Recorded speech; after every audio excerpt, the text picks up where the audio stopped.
Hello, fellow metalheads, music nerds, whatever you want to call yourself. We're back here again, looking at Ozzy's first post-retirement album. Because, yeah, he didn't stay retired too long after No More Tears, the album we covered last time. He got, I guess, kind of bored with just the stay-at-home life and wanted to get right back into writing songs and touring and such. And he came out with this album right here, 1995's Ozzmosis. Very big album, big production, which is actually produced by the same guy who did, I can't remember his name, but he produced No More Tears, so it's got really solid production. Except I would say with an even bigger bass noise, because you got Geezer Butler from, of course, Ozzy's former band Black Sabbath on here, which it was really cool to see Geezer tap in on Ozzy's solo stuff. Then, of course, another lineup change. You got Rick Wakeman on keyboard synthesizers from Yes. Anybody who's ever listened to Yes knows how incredible and knows how highly rated of a keyist he is. And synth guy. I mean, oh, what an incredible player. But anyways, we'll go and hop right into this thing with a big song that really just shows right off the bat what these new band members are bringing to the table. I can't remember who's on drums. I know it wasn't Randy Castillo, but the drums are just there. I wouldn't say there's anything that shines drum-wise on this album.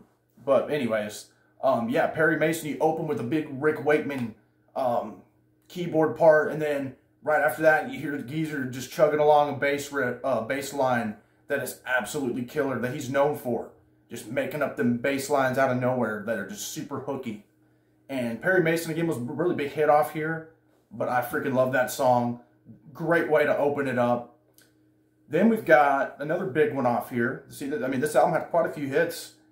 I Just Want You, which is kind of ballady, but it's kind of a ballad in a darker way. The lyrics are really cool on here. Very melodic, and you hear the guitar tone on this album throughout from Zakk Wylde is a lot different than any of the albums I'd say he's on.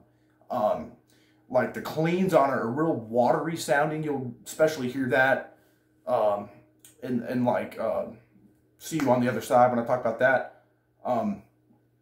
But yeah, but that's not a bad thing. I like that it's all kind of, it's a very clean tone that Zakk Wylde's got going on here. Then you've got track number 3, which is Ghost Behind My Eyes.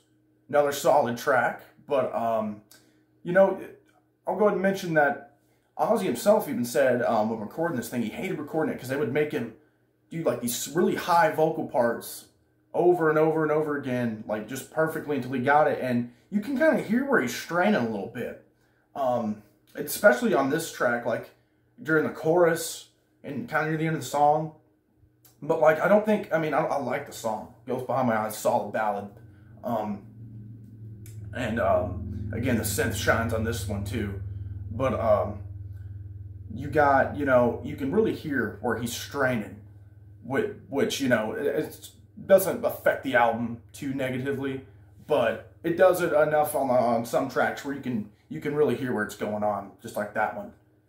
Then track number 4, you got one of the heaviest ones on this album, and one of my favorites, Thunder Underground.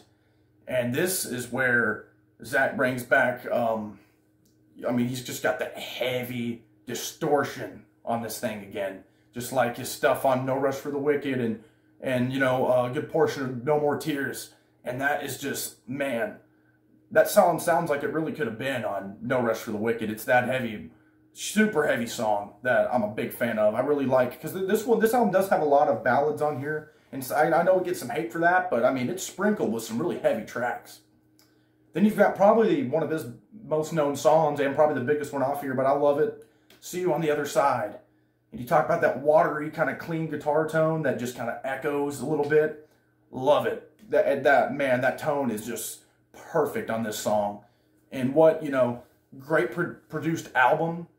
And really, you want to pick a song. Kind of like I said, the guy, if you want to pick one song off there that's like the prime production of the album on No More Tears, it was the title track. On here, it's See You on the Other Side. What a well-produced track. I love the lyrics. I love the solo. Big iconic solo from Zakk Wylde, at least to me, during that song. But definitely that song's big for a reason. I mean, it is kind of ballady, but it's got its heavy parts in it, and just an incredible track. Then you've got another heavy one, man. Another one of my favorites off here, Tomorrow. And oh, this one is just, the lyrics are incredible.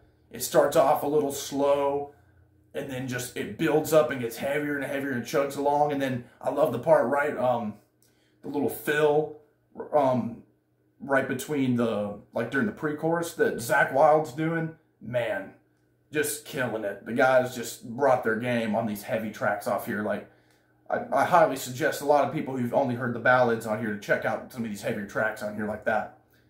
Then you've got, the album does kind of drop a little bit. Not a lot, but it drops a little bit for me there, because then you start getting a little bit of ballad overload here near the end.